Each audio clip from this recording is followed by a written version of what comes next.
প্রাথমিক শিক্ষা অধিদপ্তর সহকারী শিক্ষক নিয়োগ পরীক্ষা 2019 প্রথম ধাপের গণিত প্রশ্ন সমাধান করব। কোন একটি স্কুলের শিক্ষক শিক্ষিকাদের মধ্যে 3/2 অংশ মহিলা, পুরুষ শিক্ষকের 12 জন অবিবাহিত এবং 5/3 অংশ বিবাহিত। ওই স্কুলের শিক্ষক শিক্ষিকার সংখ্যা কত?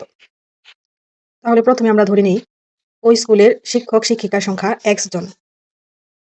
মহিলা শিক্ষার্থীর সংখ্যা তাহলে x এর কত ছিল? 2/3 অংশ। তাহলে এর মানে আমরা জানি কি গুণ। তাহলে x এর 3/2 জন মানে হচ্ছে 2x/3 জন।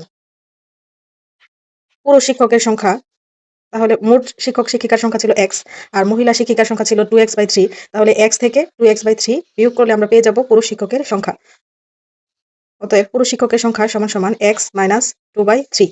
এটা বিয়োগ করলে আমরা পেয়ে যাব x/3 জন। বিবাহিত শিক্ষকের সংখ্যা।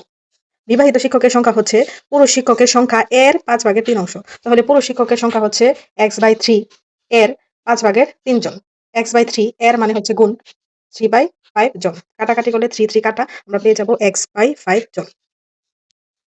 প্রশ্ন মতে x/3 ছিল পুরুষ শিক্ষকের সংখ্যা মাইনাস x/5 হচ্ছে বিবাহিত সংখ্যা। মানে পুরুষ শিক্ষকের সংখ্যা থেকে বিবাহিত শিক্ষকের সংখ্যা বাদ দিলে যেটা পাবো সেটা হচ্ছে অবিবাহিত শিক্ষকের সংখ্যা। আর অবিবাহিত শিক্ষকের সংখ্যা দেওয়া ছিল 12। তার মানে x/3 - x/5 = 12। আমরা যদি 3 আর 5 এর লসাগু নিই তাহলে লসাগু হচ্ছে 15। অতএব আমরা যদি এটা ক্যালকুলেশন করি তাহলে পেয়ে যাব x = 90। মানে ওই স্কুলের শিক্ষক শিক্ষিকার সংখ্যা 90 জন।